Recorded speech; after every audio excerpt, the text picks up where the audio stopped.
Ուժեղ քյաբաբի մասին չեմ կարող ոչինչ ասեմ, բայց ձեթոտ պերաշկի ավտոբուսում օրինակ շատ հավանական կարող է տենց մի բան լինի։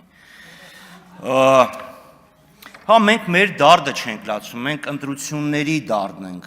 ուզում հոգալ, որովհետև մեկ էլ հանկարծ պատահաբար որոշում կայացվեց։ Բայց խոսքը բովանդակության մասին, երևի կանդրադառնամ երբ բովանդակային քննարկումը սկսի։ Մենք դեռ խոսում ենք հրատապության մասին։ Այսինքն եթե ուժեղ քյաբաբ կամ ձեթոտ պերաշկի այդքան զազելի է հնչում, ձեթոտ պերաշկին, որ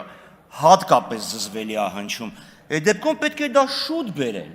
Ոչ թե նրանից հետո սկսեցին ձեթոտ պերաշկի ուտել ավտոբուսի մեջ առանց անձեռոցիկի։ Լավ, այսինքն ակնհայտ է, չէ՞ որ հենց ինչ-որ մի բան առաջացավ, որոշեցիք փակել այդ տարբերակը։ Խոսքը դրան է վերաբերում, ոչ թե որովհետև մեկը քյաբաբ չի ուտում, մյուսի համար էլ ձեթոտ պերաշկին է տաճ։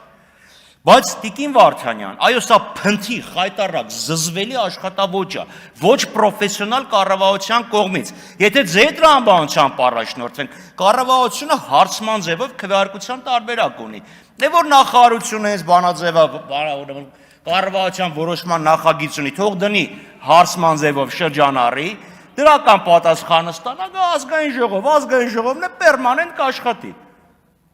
Թող տես լինի, դուք դա եք առաջարկում, ասում եք 21 թե 22 թվականին բարձրացրեցինք, հիմա հետ ենք բերում, այո, մենք երբ Հայաստան դաշինքի պրեզենտացիան էինք անում, Սևակ Խաչատրյանը դրա մասին հատկապես նշեց, որ ջերմոցների համար